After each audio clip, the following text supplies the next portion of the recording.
Nessa sessão, eu estarei discutindo sobre a dinâmica da empatia, no modo como é praticada na comunicação não violenta. Para dar uma ideia do que eu quero dizer com empatia, eu gostaria de usar uma analogia que é proposta em um livro Here and Now, Aqui e Agora. Essa pessoa que escreveu o livro me ouviu dando uma explicação sobre empatia num workshop e ele incorporou no seu livro. A analogia é assim: eu relaciono a empatia a surfar. Eu digo, se imagine subindo numa prancha de surf. Isso requer entrar em contato com uma certa energia. Se você não entrar num ponto específico da onda, você não consegue pegar.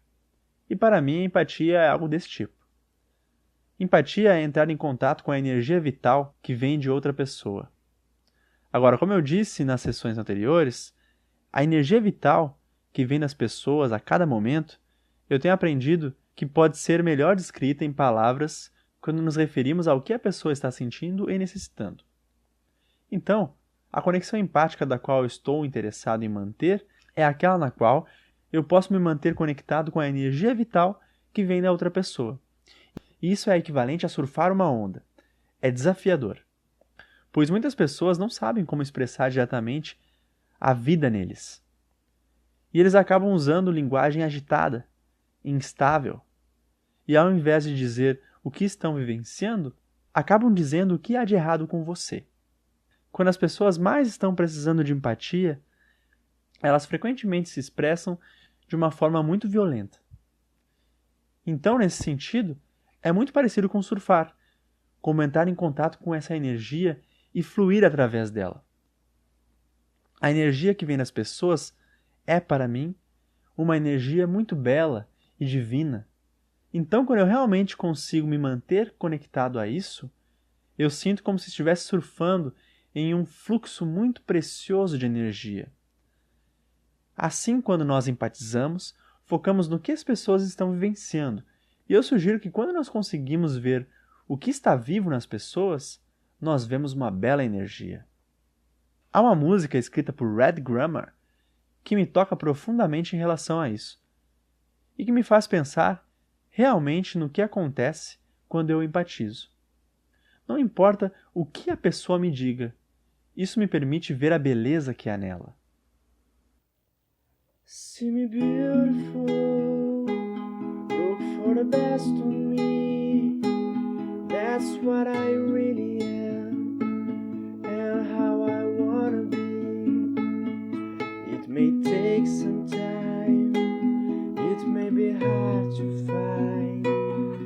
See me beautiful.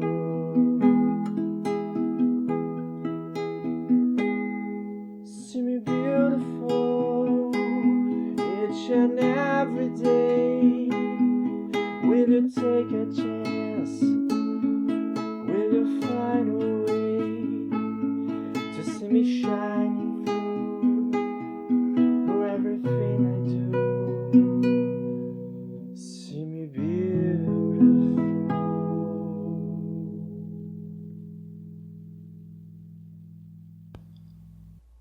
E como esse áudio aqui é todo em português, eu fiz uma adaptação da música para que a gente pudesse compreender o que ela está dizendo. Fica mais ou menos assim. Veja o meu lado belo, procure o melhor em mim. É o que eu realmente sou. Quero ser sempre assim. Talvez demore, talvez dê trabalho, mas veja o meu lado belo.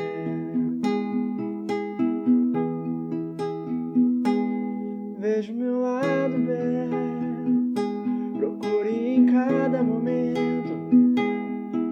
Aproveite as chances, tente dar um jeito de me ver brilhando.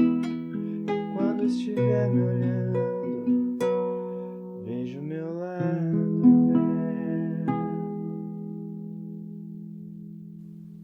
Então, deixa eu salientar alguns dos componentes da empatia. Coisas que precisamos fazer para realmente permanecer conectado com as pessoas. Assim nós podemos realmente nos conectar com aquela onda de energia que vem deles.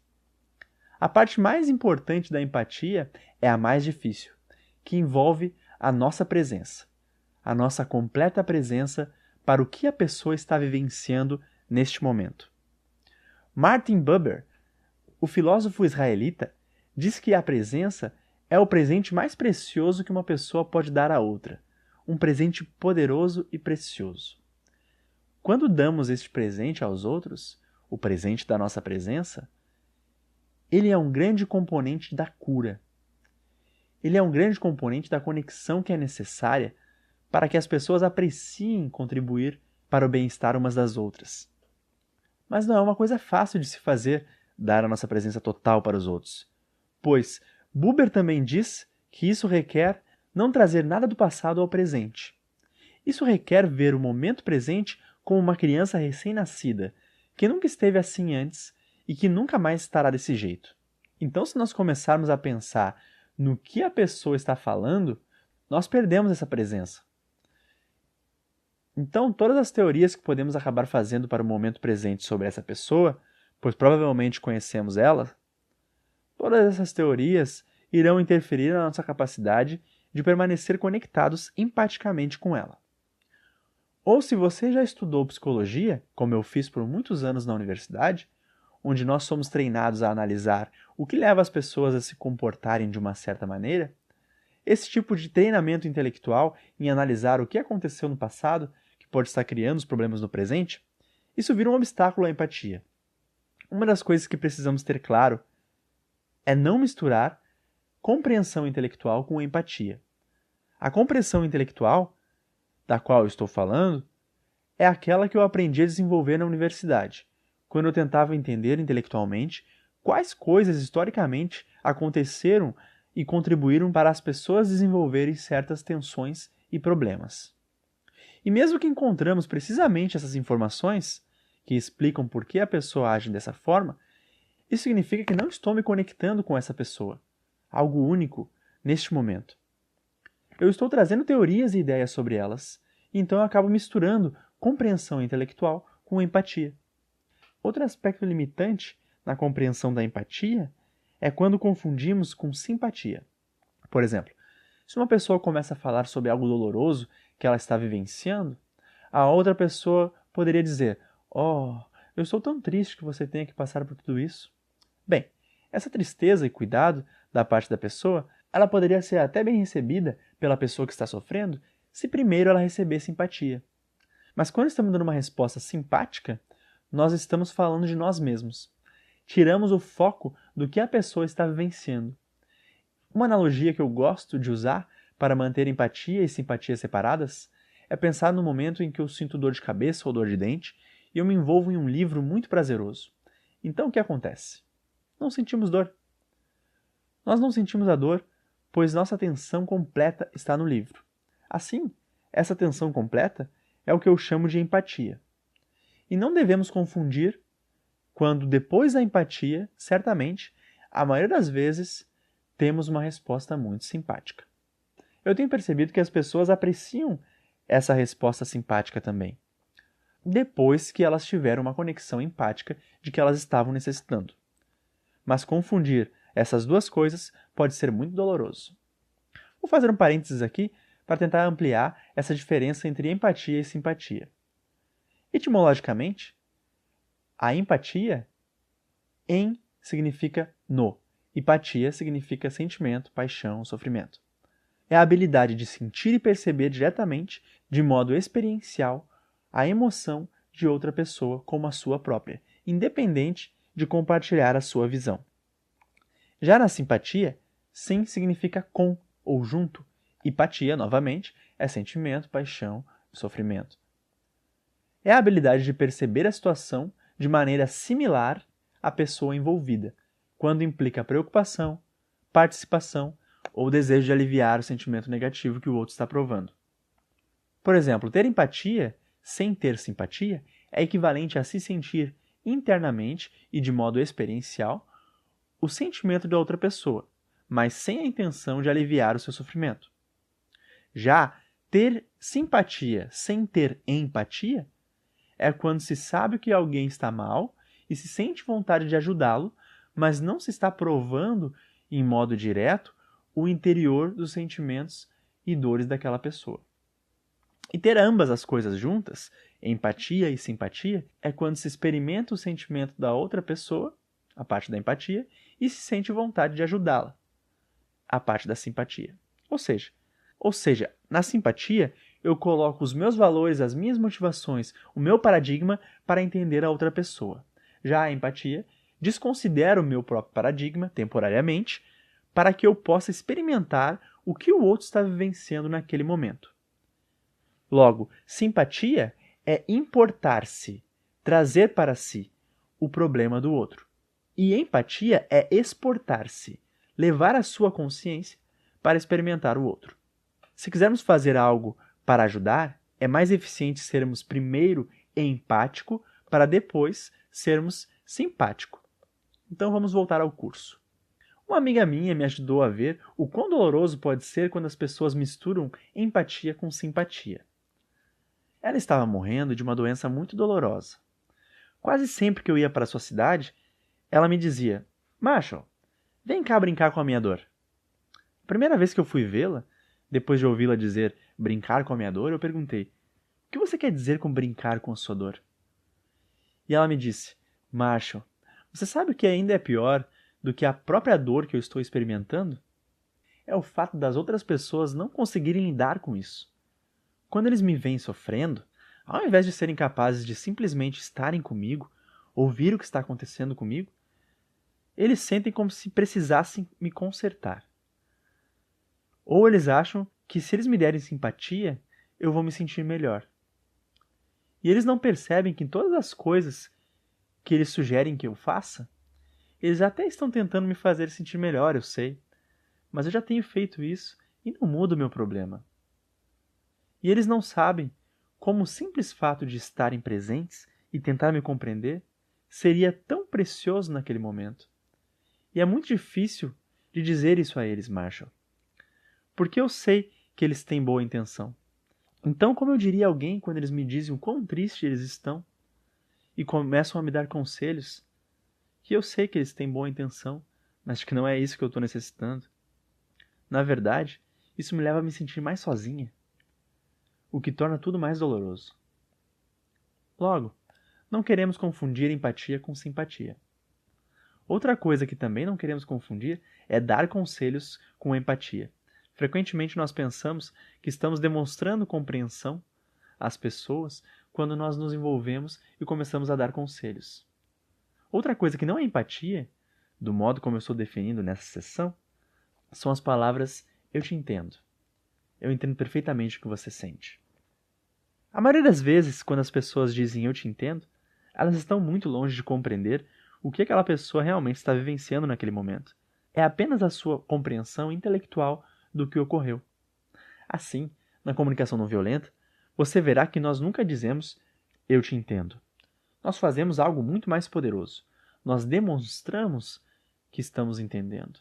Nós demonstramos compreensão. Então vamos ver isso. Como nós demonstramos a qualidade especial da compreensão, que eu estou chamando de conexão empática? Bem, eu já mencionei o componente principal, a presença. Apenas nos mantendo completamente presentes para o que a pessoa que está na nossa frente está vivenciando. Agora. A empatia ocorre no agora. Logo, se a outra pessoa está me falando sobre algo que aconteceu com ela no passado, que está causando muita dor, eu coloco meu foco no que a pessoa está vivenciando agora, enquanto ela está me falando isso. Se eu me perder na história, de onde tudo começou, eu posso até adquirir compreensão intelectual do que está acontecendo com a pessoa agora. Mas eu descobri que isso é muito menos poderoso do que quando eu me conecto com o que a pessoa está vivenciando agora. Assim, essa presença no agora, como eu falei nas sessões anteriores, é nos sentimentos e necessidades. Esse é o melhor jeito que eu encontrei de me conectar com uma pessoa em um dado momento. Me conectar com o que ela está sentindo e precisando naquele momento. Bem, isso costuma ser um grande desafio, ser capaz de ouvir. Porque muitas pessoas não falam sobre o que elas estão sentindo e necessitando nesse momento. Elas pensam que terão a empatia que precisam contando histórias. E elas acabam usando muitas palavras e indo ao passado contando histórias, não se dando conta de que essas histórias tiram o foco das pessoas do presente e requerem muitas palavras, o que torna ainda mais difícil de se criar uma conexão empática. Então não focamos no que aconteceu no passado, mas no que está vivo na pessoa agora, como um resultado do passado. Nós até podemos fazer referência ao passado dizendo algo como: então, quando seu pai costumava bater em você, isso era muito assustador. Mas agora o foco vai para o presente. Então quer dizer que você continua sentindo raiva do seu pai por ele ter feito isso? Logo, eles podem até terem se sentido assustados pelo pai ter batido. Mas nesse momento, quando eles lembram disso, talvez eles sintam raiva. E é a partir daí que a conexão empática acontece, no sentimento do presente, não no que aconteceu no passado. Portanto, empatia envolve presença, foco no agora, foco nos sentimentos e necessidades. Isso significa que não estamos interessados nos pensamentos. Muitas pessoas costumam falar sobre seus pensamentos, o que elas acham de algo. Mas na comunicação não violenta, nós descobrimos que nós podemos ter uma conexão muito mais preciosa com as pessoas se ouvirmos o que elas estão vivenciando quando nos dizem o que pensam sobre algo. Isso requer estar consciente de que muitas opiniões que as pessoas têm, especialmente aquelas em que elas expressam críticas dos outros ou delas mesmas, são realmente expressões trágicas do que elas estão sentindo e precisando naquele momento. Por exemplo, se a pessoa A diz para uma pessoa B: tudo que você faz é assistir televisão, você nunca gasta tempo comigo, você é a pessoa mais sem consideração que eu já conheci. Então a pessoa A está dizendo à pessoa B o que ela acha dela, que a pessoa B é sem consideração. Bem, como eu disse nas sessões anteriores, toda crítica, reclamação e julgamento é uma expressão trágica de uma necessidade da pessoa que está falando. Assim, quando estamos fazendo uma conexão empática e alguém nos diz o que pensa sobre a gente, nós não ouvimos isso. Nós tentamos nunca ouvir o que a outra pessoa pensa sobre a gente. Eu acredito de verdade que se nós aprendemos a ouvir a vida por trás daqueles pensamentos, nós iremos apreciar mais as pessoas e teremos uma vida muito mais plena. Por isso, nós procuramos os sentimentos e necessidades que estão sendo distorcidos pelo pensamento que critica a si mesmo ou aos outros. Bem, mas para conseguir fazer isso, precisaremos de um pouco da nossa intuição, tentar perceber e adivinhar quais podem ser os sentimentos e necessidades da pessoa. Pois elas podem não nos falar diretamente. Isso significa que iremos errar, algumas vezes. Iremos supor que a pessoa está sentindo raiva, mas ela pode estar magoada. Eu trabalhei com um casal que esteve junto por 20 anos. A esposa estava me falando sobre algo que acontecia regularmente na sua vida e que deixava o marido muito irritado. E ele disse imediatamente: eu não fico irritado, eu fico magoado. Por 20 anos, ela esteve achando que ele ficava com raiva. Mas não foi assim que ele disse que se sentia. Ele se sentia magoado. Portanto, vai ser difícil às vezes a gente saber o que a pessoa está sentindo. É por isso que na empatia precisamos confirmar isso. Precisamos colocar em palavras o que a nossa intuição diz do que a pessoa pode estar sentindo e necessitando.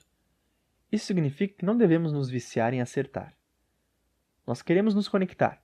Não é um teste que temos que fazer certo. Então não importa qual seja o pensamento ou a forma de comunicação que estamos usando. Quando nós empatizamos, usando a comunicação não violenta, nós tentamos nos conectar com o que a pessoa está vivenciando em relação aos seus sentimentos e suas necessidades. E quando não temos clareza, às vezes nós queremos confirmar se nós conseguimos ou não nos conectar empaticamente com a outra pessoa, dizendo as palavras a ela. E isso pode ser algo como: você está sentindo... E nós completamos com o que achamos que ela pode estar sentindo. E então nós conectamos o que pode ser o seu sentimento com a sua necessidade. Você está se sentindo assim, pois a sua necessidade por tal coisa não está sendo atendida? Então esse é o ritmo da empatia. Tentar se conectar com esses sentimentos e necessidades e descrever em palavras quais sentimentos e necessidades a pessoa pode estar vivenciando, em duas condições. Uma, quando não temos certeza de que compreendemos e queremos colocar isso em palavras para que a pessoa possa ter a oportunidade de nos corrigir, caso não estejamos sendo precisos. Uma outra razão pela qual podemos querer expor o que percebemos à pessoa nem é tanto por nós mesmos, mas pela outra pessoa. Se ela está se colocando numa condição muito vulnerável, nós podemos achar que nós compreendemos completamente. Nem precisaríamos verificar ou confirmar por nós mesmos. Mas vendo o quão vulnerável ela pode estar, nós podemos perceber que ela se sentiria menos tensa e menos ansiosa se ela soubesse que nós estamos com elas, conectados ao que elas estão vivenciando. Portanto, confirmamos verbalmente o que outra pessoa está sentindo e necessitando, fazendo isso em duas condições. A primeira, quando não temos certeza de que realmente nos conectamos com os sentimentos e necessidades daquela pessoa. Então podemos colocar isso em palavras, dizendo: você está se sentindo, e diz o que percebemos, porque você tem uma necessidade de... Então, se o nosso palpite não for preciso, a pessoa pode nos corrigir.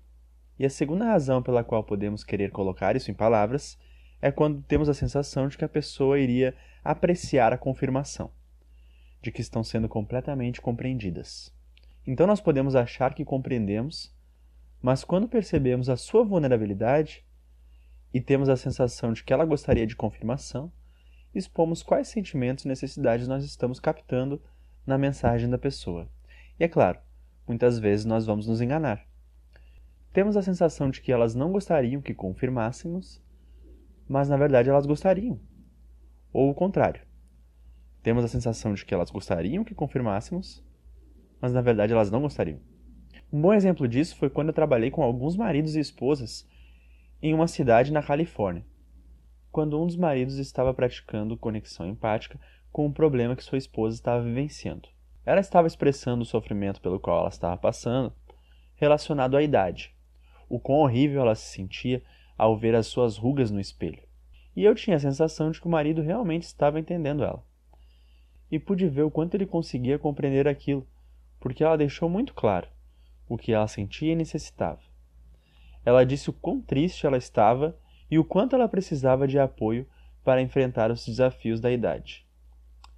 E apenas pela sua expressão não verbal, eu pude sentir que ele realmente estava com ela. E ela foi bem clara quando ela falou.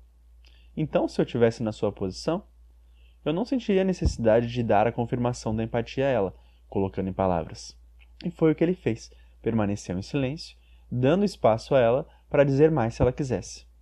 Mas ela precisava da confirmação verbal. Então ela disse: vamos, diga alguma coisa para eu saber se você está me ouvindo ou não. Quando foi a vez de outro casal, e o marido estava tentando empatizar com a esposa, ela também estava expondo o sofrimento, deixando bem claro o que ela estava sentindo e necessitando enquanto passava por uma situação difícil na sua vida. E eu tinha a impressão, pela expressão não verbal do marido, que ele estava realmente com ela, compreendendo como ela estava se sentindo. Então, se eu estivesse no lugar dele, eu não sentiria necessidade de falar nada. E ele realmente não sentiu, por um momento. Mas então, ele pareceu perceber que talvez ela gostaria de confirmação, e começou a colocar em palavras. E ela disse: pare com isso, eu não preciso desse tipo de empatia. Então, às vezes, nós vamos nos enganar. Mas na comunicação não violenta, nós nunca tentamos ser perfeitos. Nós tentamos ser progressivamente menos estúpidos. Temos consciência de que tudo que realmente vale a pena mesmo precariamente. Bom, eu falei sobre algumas coisas que não é empatia, que não é simpatia. Quando damos simpatia, estamos falando de nós mesmos. Mas quando nos conectamos empaticamente com outras pessoas, estamos focando no que elas estão vivenciando. Eu também disse que a empatia não é dizer eu te compreendo, mas sim demonstrar compreensão não verbal, ou verbalmente colocando em palavras o que a pessoa pode estar sentindo e necessitando, caso seja necessário. Empatia não é dar conselhos. Empatia não é corrigir. Então, se alguém nos diz, de modo irritado, algo como: você não tem direito de fazer tal coisa que está me irritando, e principalmente quando não estamos fazendo aquilo que o está incomodando, é muito tentador nos apressarmos em corrigir a pessoa e dar a ela os fatos. Mas quando a pessoa está chateada, mesmo que isso ocorra por uma dificuldade de interpretação da sua parte, realmente ajuda se nós conseguimos nos conectar empaticamente antes de corrigi-lo. Quando eu faço alguns exercícios de empatia em grupo, eu frequentemente peço às pessoas para escreverem uma resposta empática para algumas frases que eu dou. Uma dessas frases é dita de modo bem emotivo, onde os fatos no qual estou embasando as minhas emoções não são precisos. Por exemplo, eu frequentemente faço um exercício para mostrar às pessoas como se conectarem empaticamente antes de corrigir. Poderia ser algo como: no Brasil, eu poderia pedir ao grupo para imaginar que eu sou um imigrante que recém chegou ao Brasil. E eu digo: escreva o que vocês responderiam para este imigrante se ele dissesse o seguinte: eu estou realmente incomodado com vocês, brasileiros, por elegerem Evo Morales como presidentes. Como vocês conseguiram fazer isso? E eu peço para o grupo escrever uma resposta empática para essa frase. A maioria das pessoas querem corrigir imediatamente. Elas querem dizer quem é o presidente e esclarecer que Evo Morales nunca foi presidente do Brasil. E assim elas conseguem ver o quão treinadas elas são para corrigir, ao invés de conectar com o que a pessoa está vivenciando. Agora, nós podemos corrigir as coisas quando achamos que elas podem ajudar na situação, mas eu sugiro que se aprenda como se conectar empaticamente antes de corrigir. Assim as pessoas conseguem confiar que o que você realmente está valorizando é o que elas estão vivenciando. E quando as pessoas confiam que você valoriza se conectar com o que elas estão vivenciando antes de dar importância para corrigir a situação, isso gera um grande impacto nas relações, quando a conexão empática é mais valorizada que a correção. Isso não significa que depois da conexão empática nós não iremos querer corrigir, mas conexão antes de correção. Deixe a conexão intelectual separada da conexão empática. Eu descobri que isso é particularmente difícil com pessoas que foram treinadas, como eu fui, em psicoterapia ou psicanálise. Eu fui treinado para tentar ajudar as pessoas a conectarem os problemas que elas têm no presente com coisas que aconteceram antes na sua vida, para gerar insights em relação a isso. E as pessoas costumam achar que isso ajuda e é muito interessante de certa forma. Mas levou vários anos para que eu me desse conta do quanto era mais poderoso para mim me conectar empaticamente com as pessoas, ao invés de analisá-las intelectualmente sobre como seus problemas iniciaram. Eu estava trabalhando com 23 psiquiatras em uma comunidade, e eu estava dando a eles um exercício de conexão empática. Eu pedi para que eles escrevessem o que diriam para se conectar com as pessoas se elas se expressassem algumas coisas. Uma das coisas que eu disse, no papel do paciente que foi vê-los, foi: eu estou me sentindo muito deprimido. Eu não sei se eu quero viver. Eu acho que o mundo seria melhor sem mim. E eu pedi para que cada um deles escrevesse como seria uma reação empática ao que a pessoa disse. E eu recolhi as frases que eles anotaram e disse que iria ler alto. E gostaria que as pessoas levantassem a mão se no papel da pessoa que estava expressando o sofrimento, eles realmente sentissem uma conexão empática, uma compreensão sobre o que você está sentindo e necessitando. As mãos foram levantadas em somente 3 das 23 frases lidas. Foi uma experiência de aprendizagem muito poderosa. Eles puderam ver que não foram treinados para se conectar empaticamente, mas sim para compreender intelectualmente. Por exemplo, as respostas mais frequentes que eles tiveram foi fazer perguntas para ter mais informações, como: quando isso aconteceu? O que faz você pensar que não tem nada a oferecer ao mundo? Então eles faziam perguntas para obter mais compreensão intelectual da situação, mas não se conectavam empaticamente com o que a pessoa poderia estar sentindo e necessitando no momento em que elas estavam expressando seu sofrimento. Uma mulher ficou muito chateada porque, quando eu li a resposta dela, 2 pessoas deram risada. E ela virou para eles e disse: qual o problema? O que isso tem de mais? A frase que ela havia escrito foi: isso é ridículo.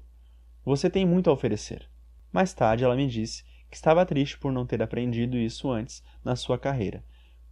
Por mais de 27 anos, ela havia dito esse tipo de coisa para as pessoas quando elas costumavam estar sofrendo e achavam que não valiam nada, tentando mostrar que elas eram valiosas sim. E essa havia sido a primeira vez em que ela pôde receber um feedback honesto sobre aquilo. Ela disse: eu posso ver que quando um paciente está falando comigo e se sentindo mal, e eu digo algo que não os fazem se sentirem melhores, seria muito difícil para que eles me dissessem isso. Então vamos ver algumas das respostas mais desafiadoras que são difíceis de empatizar. É claro que uma delas é quando as pessoas estão nos diagnosticando, nos dizendo o que há de errado com a gente. Quando elas começam com: o seu problema é que você é muito sensível, ou o que quer que seja. Mas se nós queremos nos conectar empaticamente, não devemos ouvir o que elas pensam sobre a gente. Nós vamos ao que elas devem estar sentindo e necessitando por trás disso. Eu fui uma vez a um campo de refugiados em Belém, na Cisjordânia, e quando meu intérprete anunciou que eu era dos Estados Unidos, uma das pessoas se levantou subitamente e disse a mim: assassino! 30 minutos mais tarde, ele me convidou para um jantar do Ramadã na sua casa. O que poderia acontecer que seria capaz de transformar uma situação em que ele grita para mim que eu sou um assassino para uma em que ele me convida para uma janta especial em sua casa? A diferença ocorreu porque eu me conectei empaticamente com o que ele estava vivenciando naquele momento em que ele me chamou de assassino. E o que eu disse a ele foi: senhor, você está se sentindo furioso porque a sua necessidade de segurança e apoio não está sendo atendida pelo meu governo? Eu não sabia se aquilo estava certo ou não, se era aquilo que ele estava vivenciando, mas pelo tom da voz e por outras coisas que eu soube que estavam acontecendo naquele momento, eu imaginei que era aquilo que ele poderia estar sentindo e necessitando. Outra coisa que me ajudou com esse palpite foi o fato de que enquanto eu estava entrando no campo de refugiados naquele dia, no caminho haviam várias latas vazias de gás lacrimogêneo que haviam sido atiradas contra o campo na noite anterior. Em cada uma delas estava claramente marcadas as palavras Made in USA, fabricado nos Estados Unidos. Então agora, eis em minha frente, um homem ouvindo que eu sou dos Estados Unidos e imediatamente me chama de assassino. Você está irritado porque a sua necessidade de apoio e segurança não está sendo atendida pelo meu país? Bem, eu poderia estar errado, mas se eu estivesse errado, o foco nos seus sentimentos e necessidade iriam ajudá-lo a ter isso claro. Mas além disso, o que eu disse a ele mostrava que eu valorizava o que ele estava vivenciando. Quando as pessoas confiam que você valoriza o que elas estão vivenciando, quais os sentimentos e necessidades em um dado momento, isso cria mais precedentes para você do que pensar se o que eles estão falando está certo ou errado. Isso tem um grande impacto nas relações entre as pessoas. Ajuda a criar uma conexão empática com mais facilidade, quando as pessoas realmente percebem que o que elas estão vivenciando é o que interessa para você. Mas nem sempre isso irá acontecer imediatamente, essa mudança de foco. E no caso dele não foi imediato mesmo. Acontece que meu palpite foi preciso dessa vez. Ele estava irritado e ele tinha necessidade de diferentes tipos de ajuda do meu país. Ele ficou chocado primeiro quando eu disse aquilo, mas ele se sentiu confortável para falar mais. E é isso que realmente acontece quando nos conectamos empaticamente com a mensagem que está vindo contra a gente.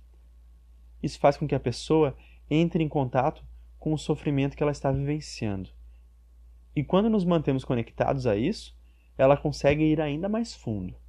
Então o que ele me disse de volta foi: é isso mesmo. Nós não temos casa, não temos moradia. Por que vocês estão enviando suas armas?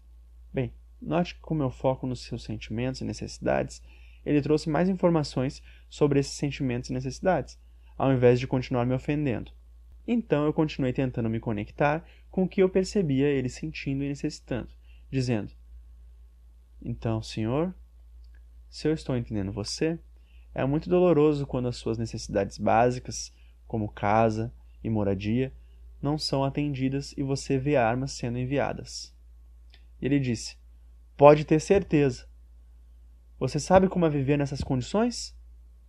Eu permaneci presente com seus sentimentos e necessidades, dizendo: então, senhor, se eu estou ouvindo direito, é muito, muito doloroso e você realmente precisa ser compreendido sobre como é viver nessas condições.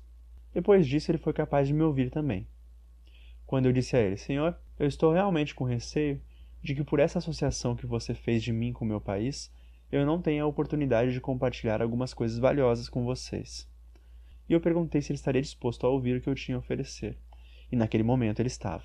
Bem, como eu acabei de falar, geralmente as pessoas precisam que nós estejamos com elas por um tempo. Porque se nós permanecemos com os sentimentos e necessidades no presente, isso permite que elas entrem em contato com outros níveis mais profundos de sentimentos e necessidades que também estão sendo vivenciadas por elas. E às vezes pode levar um bom tempo até que a pessoa realmente se sinta completamente compreendida. Então, uma parte muito importante da conexão empática é termos certeza de manter a conexão até que a outra pessoa se sinta completamente compreendida. Agora, como saberemos isso? Bem, uma coisa que nos dá a dica de que talvez nesse momento a pessoa recebeu completamente a compreensão que necessitava, como escreveu o psicólogo Carl Rogers, nós nos sentimos muito bem quando recebemos empatia. Assim, quando uma pessoa recebe empatia da outra, não só a pessoa que recebe se sente bem, mas é muito provável que qualquer pessoa que estiver observando também se sinta bem. Isso é algo muito especial, quando uma pessoa que está sofrendo recebe uma conexão empática de alguém. Então essa redução na tensão pode ser um sinal de que a pessoa recebeu a compreensão que ela necessitava naquele momento. Uma outra dica é que a pessoa não tem mais pressa de continuar falando. Talvez até esse ponto, cada vez que eu refletia e repetia para ela o que ela poderia estar sentindo e necessitando, ela diria sim e, ou não e aí nos corrigiria. E agora, ela não está respondendo com essa velocidade. Isso é um outro sinal de que a pessoa pode estar pronta para que nós digamos a ela como nós nos sentimos e respondemos ao que ela disse. Mas podem haver momentos em que esses dois sinais, de que a pessoa se sente aliviada e que ela reage de maneira menos intensa na velocidade da resposta, às vezes a pessoa pode estar em silêncio, pois está tomando coragem para ir ainda mais fundo em algo que realmente é difícil de dizer. Assim, eu sugiro que sejamos muito calmos e lentos quando alguém estiver sofrendo, para desviarmos a sua atenção para a nossa resposta. Então, o que eu costumo fazer, quando não estou confiante, é simplesmente perguntar à pessoa: há algo mais que você queira que eu ouça antes que eu reaja ao que você disse? Uma das mensagens mais desafiadoras de ouvirmos, de modo empático, é quando alguém diz o que está errado conosco. Outra mensagem que eu descobri que é muito importante de ouvir empaticamente é a mensagem não, ou não quero, não estou disposto. Na comunicação não violenta, nós mostramos às pessoas como enxergar o ser humano por trás do não. Ao estarmos conscientes de que se ouvimos o não, estaremos ouvindo muito pouco em relação ao que a pessoa está vivenciando naquele momento, precisamos fazer a mesma coisa com o não que fazemos quando alguém nos diz o que há de errado conosco. Escutar além da mensagem. O que a pessoa está vivenciando quando nos diz isso? Mais especificamente, o que ela está sentindo e necessitando. Mostramos às pessoas que o não é uma expressão pobre daquilo que a pessoa está necessitando. Por exemplo, para muitos dos pais com quem trabalhei, essa é uma das mensagens que eles descobriram ser difícil de ouvir de seus filhos. E eles perguntam: Marshall, o que eu devo fazer quando eu digo ao meu filho que está na hora dele ir dormir e ele diz: não, não quero ir? Eu sugiro a eles ouvirem o que a pessoa está sentindo e necessitando quando dizem isso. Nós aprenderemos muito sobre o que está acontecendo fazendo isso. E, novamente, mostramos à pessoa que estamos mais interessados na conexão com elas do que na sua resposta imediata ao nosso pedido. E isso, como já disse, é uma mensagem muito poderosa quando as pessoas confiam de que a conexão é mais valiosa do que a sua submissão a qualquer que seja o nosso pedido. Uma mãe tentou isso com seu filho, depois de falar comigo no workshop. Marshall, como você lida com uma criança quando ela diz não? Quando eu digo que está na hora de ir para a escola. Que diz: eu não quero ir para a escola. Não, eu não quero ir para a escola. E ela disse: ele sempre fala isso. Não, eu não quero ir para a escola. Como você lida com isso? Eu trabalhei com ela em como ouvir os sentimentos e necessidades por trás do não. E na manhã seguinte ela veio ao workshop e me agradeceu por isso. Ela disse: Marshall, foi tão precioso ver o que ele realmente estava vivenciando por trás do não. Antes de você ter me mostrado como ouvir os seus sentimentos e necessidades por trás do não, eu iria imediatamente começar a dar razões pelas quais ele deveria ir à escola. E quanto mais eu fazia isso, mais resistente ele se tornava. Mas como resultado da nossa sessão de ontem, eu tentei ouvir o que ele estava sentindo e necessitando. E eu disse a ele: você está bravo porque eu estou pedindo para você se arrumar para a escola, mas você gostaria de mais tempo para poder brincar? E ela disse que realmente achava que era isso que ele queria. Mas ele disse: não, eles só falam do futuro, mãe. Eu fiquei realmente confusa sobre o que ele estaria sentindo e necessitando, dizendo: eles só falam do futuro, mãe. Mas eu comecei a entender, então eu disse: você quer dizer que está desapontado porque você não está aprendendo coisas que realmente atendem suas necessidades para agora? Isso, mãe. Você sabe, eles apenas dizem: você tem que aprender isso e tirar boas notas, e então vocês poderão ir para outras aulas, e eventualmente vocês terão um bom emprego. E ela disse: eu pude ver por que era tão difícil para ele querer ir à escola todo dia, quando ele realmente não estava atendendo às suas necessidades de aprender algo que fosse valioso para ele agora. Eles só falavam do futuro. Como ele se sentia desmotivado para querer ir à escola. Então o telefone tocou e eu tive que ir atender. Mas quando eu voltei, ele estava pronto para ir para a escola. Quando ela me contou isso, sobre o jovenzinho que depois da empatia estava pronto para ir à escola, eu pude lembrar de vários exemplos desse, onde as pessoas traziam seus filhos até mim, porque eles não queriam ir à escola, e quando eu empatizava com as necessidades deles que não estavam sendo atendidas pela escola, os pais costumavam me dizer mais tarde: o que você fez para convencê-lo de que precisava ir à escola? Eu dizia: eu não tentei convencê-lo de nada, apenas me conectei empaticamente com as necessidades que estavam impedindo que eles quisessem ir à escola e apreciassem a escola. E apenas a empatia os ajudava, mesmo que eles não quisessem ir à escola. Eles conseguiam então entender algumas razões e benefícios pelos quais eles poderiam querer ir. E recebendo empatia, eles conseguiam ir à escola, mas com uma energia diferente da que teriam se não tivessem recebido empatia. Uma outra mensagem importante de escutar, de modo empático, é o silêncio. Veja, se você usar a comunicação não violenta e aprender a se conectar empaticamente com o que está acontecendo com a outra pessoa a qualquer momento, a outra pessoa pode não se comunicar conosco, porque até mesmo o silêncio é uma mensagem muito barulhenta e poderosa. Um exemplo disso ocorreu quando alguns pais me ouviram falar no rádio e me ligaram perguntando se eu estaria disposto a ver a sua filha de 24 anos.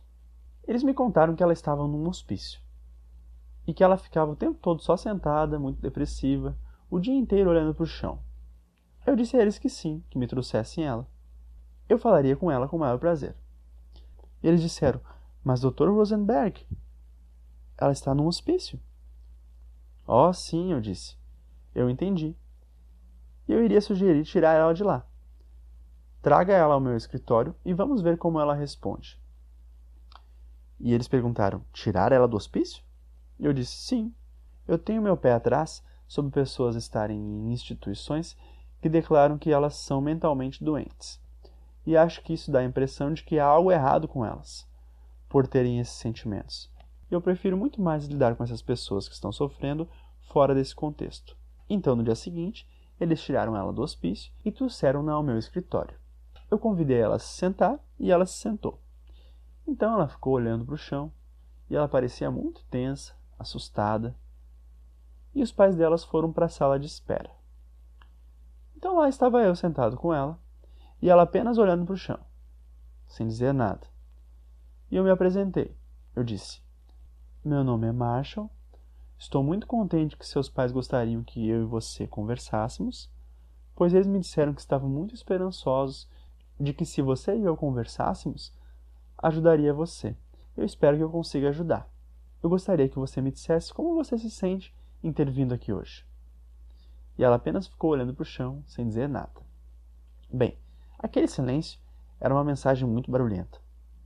Se eu pudesse me conectar com o que aquela pessoa estava sentindo e necessitando, que levava àquele silêncio, eu tentei me conectar com aquilo. Eu disse: você está se sentindo assustada agora e tem necessidade de se proteger? E quer ter confiança de que é seguro estar comigo antes de dizer alguma coisa? mas ela continuou olhando para o chão. E eu continuei tentando me conectar com o que ela estava vivenciando. E disse: estou percebendo que mesmo me dizer que você está assustada não é fácil para você. E você realmente quer ter certeza de que está segura antes de falar qualquer coisa comigo. É isso? E ela não disse nada. Continuava olhando para o chão, tremendo um pouco. Então, pelos próximos 40 minutos, eu apenas permaneci presente. Presente porque eu achava que estava acontecendo. Ela não me confirmou. Eu não tinha certeza. Eu apenas tentei manter a conexão presente, conectado com o que ela estava vivenciando. Talvez, mais umas 2 vezes naqueles 40 minutos, eu comentei novamente: eu tenho a impressão de que você realmente está assustada, que não é fácil para você falar, até ter certeza que estará segura. É isso? Mas tudo que eu obtive foi o comportamento não verbal. No fim dos 40 minutos, eu estava muito cansado. Eu disse a ela: eu estou cansado agora. Eu gostaria de descansar. Mas eu também gostaria que você voltasse amanhã. Eu gostaria de continuar me comunicando com você. Você estaria disposta que seus pais trouxessem você amanhã? E ela permaneceu parada, olhando para o chão. E eu disse: bem, se eu não ouvir nada de você, vou assumir que está tudo bem. Então eu pedi aos pais para trazê-la de volta no dia seguinte. E no segundo dia, ela agiu igual. Durante o tempo todo, por uns 40 minutos, eu só tentei permanecer conectado com o que eu achava que ela estava vivenciando, expressando verbalmente algumas vezes. Terceiro dia, mesma coisa. Quarto dia, mesma coisa. Finalmente, no quinto dia, uma mensagem diferente. Ainda não era verbal. Mas ao invés de ficar sentada olhando para o chão, ela virou o rosto para longe de mim e colocou seu punho em frente ao meu rosto, começando a balançar. Eu achei que ela estava brava e queria ficar sozinha. Então eu tentei confirmar isso com ela. Eu disse: você está se sentindo com raiva por estar sendo trazida aqui todos os dias, pois está precisando descansar e ficar um pouco sozinha? E ela chacoalhou a mão dizendo: não. Eu disse: eu não tenho certeza do que você está tentando dizer agindo assim, balançando o punho na frente do meu rosto desse jeito. Finalmente eu me dei conta. Eu pude ver um pedaço de papel saindo de uma parte da sua mão. Eu tentei abrir seus dedos. Havia uma mensagem que dizia: por favor, me ajude a expressar o que está acontecendo comigo. Começou assim. Ela foi se sentindo segura o suficiente para conversar comigo. E, posteriormente, ela me deixou bem claro porque levou 5 dias até que ela se sentisse segura o suficiente para conversar comigo. Ela me deixou muito claro do quanto ela sentiu aquela conexão empática durante todos aqueles 5 dias, mesmo quando ela estava em silêncio, que eu podia simplesmente estar ao lado dela, ouvindo seus sentimentos e necessidades, mesmo quando ela estava tão assustada para expressá-los. E quando ela sentiu, tanto no meu silêncio quanto nas minhas palavras, que eu estava com ela, ela me contou que a primeira vez que ela foi ao médico falar do que estava sentindo, quando estava na universidade, ela disse: o médico fazia apenas anotações e não me dizia nada que me fizesse sentir que eu estava sendo compreendida. E então me deu alguns remédios, e aquilo me fez pensar que ele achava que havia algo errado comigo, pelo que eu estava dizendo a ele. E depois ele me colocou em tratamento de choque, e aquilo me fez pensar que havia realmente algo errado, que havia realmente algo ruim comigo, por eu ter os sentimentos intensos que eu tinha. E ela disse: foi por isso que levou tanto tempo para eu me sentir segura para falar com você, Marsha. Eu precisava me sentir realmente segura de que qualquer coisa que eu tivesse em mim pudesse ser compreendida e não significasse que era algo errado comigo. Outra mensagem difícil de ouvir é a mensagem que começa com as palavras "eu acho", que é seguido por um monte de palavras. Quando as pessoas ficam falando sobre o que elas acham, ou quando elas nos dizem o que aconteceu, mas elas não sabem realmente como dizer o que elas estão vivenciando no momento. Quando as pessoas fazem isso, é muito difícil se sentir vivo na conversa, se apenas ouvirmos suas palavras. Então, no nosso treinamento, nós mostramos às pessoas como empatizar com as pessoas que usam mais palavras do que gostaríamos de ouvir. E provavelmente, elas mesmas não gostam de usar tantas palavras, pois elas também podem perceber que quando elas usam tantas palavras, as demais pessoas ficam entediadas. E o que entendia quem ouve, também entendia quem fala. Não importa quantas palavras elas usem, elas geralmente não obtêm a compreensão e empatia que gostariam.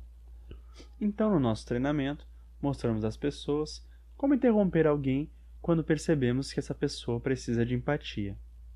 Muitas pessoas não se dão conta de que contar histórias não nos ajuda a criar a conexão empática que precisamos. De como se referir resumidamente ao que aconteceu e colocar o foco da nossa atenção no que estamos vivenciando agora. E eles começam a falar sobre todo tipo de coisa que aconteceu no passado e o que eles pensam sobre isso. E quando nós achamos difícil de acompanhar, pois estão usando muitas palavras e essas palavras não estão focadas no que essas pessoas estão sentindo e necessitando no presente, nós sugerimos que esse é um bom momento para interromper, mas não apenas interromper para que a pessoa pare de falar. Interromper com o propósito de trazer a pessoa de volta à vida, de volta ao que ela está vivenciando neste momento. E nós sugerimos fazer isso dizendo: com licença, desculpe. Então o que fazemos é trazer a conversa de volta à vida, de volta ao que a pessoa está vivenciando neste momento por trás de todas essas palavras. Por exemplo, se alguém nos diz: sabe, eu estava numa loja ontem e o atendente foi tão rude, mas tão rude, que eu pensei, sabe, isso me lembrou uma coisa que aconteceu com meu pai. Meu pai costumava falar comigo do mesmo jeito. E eu lembro de uma vez, quando eu tinha 16 anos, e então a pessoa começa a contar essa longa história do que aconteceu com seu pai. Eis como eu iria interromper. Mas lembre-se que eu ia interromper para tentar me conectar com o que ela está vivenciando agora, por trás de todas essas palavras. Eu poderia dizer: com licença, me desculpe por interrompê-lo, mas eu realmente gostaria de ter certeza de que eu estou me conectando com o que você quer que eu escute, enquanto você me conta isso. Você está me dizendo que sente raiva ainda quando pensa a respeito de como seu pai costumava se comunicar com você? E que você realmente gostaria de ser compreendido sobre o quão sofrido isso foi? Bem, eu disse isso a uma mulher uma vez, quando ela começou nessa longa conversa sobre o que aconteceu com ela e seu pai, que foi estimulado pelo modo como o atendente falou com ela um dia antes. E eu me enganei. Eu achava que ela estava com raiva em relação àquilo. Mas ela olhou aquilo por um momento e disse: não, eu não estou com raiva agora, eu estou magoada. Por que as minhas necessidades nunca importam para as pessoas? Por que meu pai se importa com as necessidades somente dos meus irmãos? O atendente ontem parecia não dar a mínima para mim. Mesmo que eu tenha me enganado sobre o que ela estava vivenciando, isso permitiu que ela retornasse ao presente, e ficou claro para ela o que ela realmente queria dizer sobre a mágoa que ela havia sentido por tanto tempo na sua vida, porque ela sentia que não era importante, que as pessoas não a valorizavam. Mas eu poderia ficar ouvindo aquela história por 1 hora e não ter tido aquele tipo de conexão com ela. E de fato, quando fica difícil para nós acompanharmos tantas palavras, geralmente a pessoa que está se comunicando percebe que suas palavras não estão permitindo se conectar com as outras. E elas acabam ficando nervosas e usam mais palavras ainda. Então eu sugiro que a gente interrompa esse tipo de conversa, mas não para desviar o foco ou trocar de assunto, e sim para trazer a pessoa de volta à vida, ao que elas estão vivenciando nesse momento por trás das palavras. Para a maioria das pessoas que vêm ao nosso treinamento em comunicação não violenta, eu sugiro que devemos focar a nossa atenção no presente, no que a outra pessoa está vivenciando, quais seus sentimentos e necessidades. E elas me dizem que esse é um ritmo no qual não estão acostumados a seguir. Elas estão mais acostumadas a se defenderem quando outras pessoas dizem o que há de errado com elas, ou elas murcham quando as pessoas usam mais palavras do que gostariam de ouvir. Então elas perguntam: o que eu poderia fazer para acelerar a minha habilidade de me conectar com o que as outras pessoas estão vivenciando? E esse exercício que eu tenho passado às pessoas ao longo dos anos parece ajudar muito. É um exercício que eu já fiz quando eu estava aprendendo a conexão empática e queria aprimorar as minhas habilidades de escutar o que as pessoas estavam vivenciando, independentemente do modo como elas se comunicavam comigo. Eu fiz uma lista de mensagens que as pessoas poderiam dizer a mim que me deixava com medo de expor o que eu penso. Em outras palavras, eu me perguntava quais mensagens eu tinha medo de expressar na minha vida e por que eu tinha medo de expressá-las. E eu me dei conta que eu me dizia a mim mesmo: bem, se eu for honesto em relação a isso, a outra pessoa pode me dizer: o seu problema é que você é muito sensível, ou coisa assim.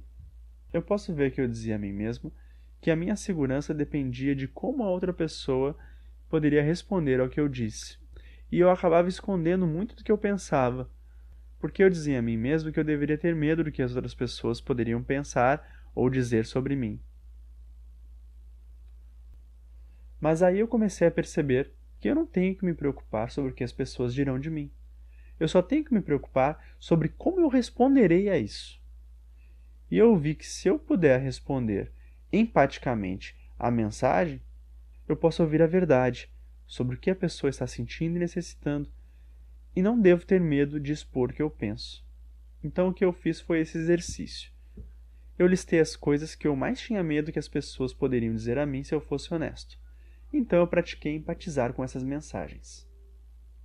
E aqui está como eu fiz isso. Para cada mensagem na minha lista, na qual eu podia ver que eu estava com medo de expor a minha opinião e receber aquela mensagem de volta, para cada uma dessas mensagens eu pensei: qual deve ter sido o estímulo para a pessoa dizer isso a mim? Ou seja, o que eu posso ter feito que estimulou essa mensagem, que eu estava com tanto medo de receber de volta? E para cada item da lista, eu tentei supor e adivinhar o que a pessoa poderia estar sentindo e necessitando quando ela me dissesse aquilo. Então, se ela me dissesse algo que eu não gostasse, como: o problema com você é que você é muito sensível, bem, eu tentaria adivinhar por que essa pessoa diria isso para mim. O que ela poderia estar sentindo e necessitando nesse momento. E para desenvolver esse exercício, eu imagino alguém dizendo para mim: o seu problema é que você é muito sensível. E talvez o estímulo para esse comentário foi de que ele me disse algo, e ao invés de eu dar a ele empatia, eu comecei a justificar. Então, se ela disser: o problema com você é que você é muito sensível, eu acho que talvez naquele momento essa pessoa pode estar se sentindo frustrada, pois a sua necessidade de ser compreendida não foi atendida, pelo modo como eu respondi. Para as 4 ou 5 primeiras mensagens, apenas ver que as coisas das quais eu tanto tinha medo que as pessoas dissessem, o quão diferente era se eu pudesse simplesmente escutar os sentimentos e necessidades por trás das mensagens. E depois desses dias, foi um grande alívio para mim estar consciente de que eu não tenho que me preocupar sobre ser honesto com as pessoas, ou sobre como elas podem responder. Eu apenas preciso me preocupar, eu apenas preciso estar preparado para me conectar empaticamente com qualquer coisa que eu receba de volta. Isso significa que o meu poder está nas minhas mãos, minha segurança em minhas mãos, não no que outras pessoas pensam de mim ou dizem para mim.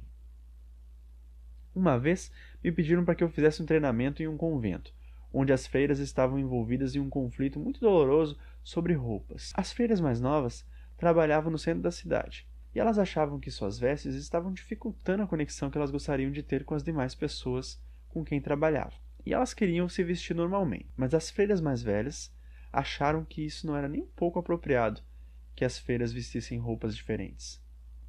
Este conflito já estava durando 15 meses, mas quando trabalhamos com empatia, e eu consigo fazer com que os dois lados vejam um ser humano, um no lado do outro, quando as freiras mais novas puderam ver os sentimentos e necessidades que as freiras mais velhas estavam vivenciando, e quando as freiras mais velhas conseguiram compreender o que as freiras mais novas estavam vivenciando, esse conflito que parecia impossível de ser resolvido foi resolvido.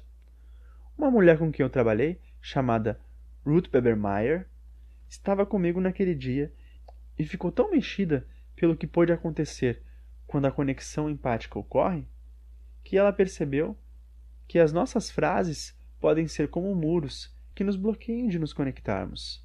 Ou nossas frases podem ser como janelas que nos ajudam a nos conectar de modo que as nossas necessidades e de todos possam ser atendidas. E naquela noite, ela escreveu essa música. I feel so sentenced by your words. I feel so judged and sent away. Before I go, I'd like to know is that what you meant to say? Before I rise in my defense, before I speak in hurt or fear, before I build that wall of words, tell me, did I really hear? Was our windows or our walls? Then sentences or set us free? When I speak and when I hear, let the love light shine through me. There are things I need to say, things that mean so much to me. If my words don't make me clear, will you help me to be free? If I seem to put you down, if you felt I didn't care, try to listen to my word, to the feeling that we share. Words are windows on our walls, they sentences or set us free. When I speak and when I hear, let the love light shine through me. E eu fiz uma adaptação da música para o português, que ficou assim. Eu sinto a sentença na sua fala, me sinto julgado e condenado. Antes de partir, quero que me diga se estou entendendo algo errado. Antes que eu lute ou me defenda, antes que eu fale em dor ou medo, antes que eu construa meu muro de frases, me diga, você disse isso mesmo? Nossas frases são janelas ou são muros? Podem nos libertar ou nos condenar. Quando for falar ou quando eu for escutar, que a luz do amor possa me iluminar. Há algumas coisas que eu quero dizer, coisas importantes para mim. Caso minhas palavras soem agitadas, por favor me ajude a torná-las claras. E se sem querer eu te magoar, se você entender que eu já não rio, tente ouvir além do que eu digo. Sentimentos que estão escondidos. Nossas frases são janelas ou são muros? Podem nos libertar ou nos condenar. Quando for falar ou quando for escutar, possa me iluminar.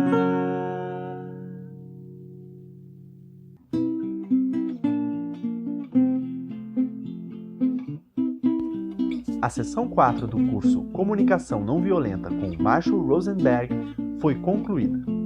Nosso programa continua com a sessão 5.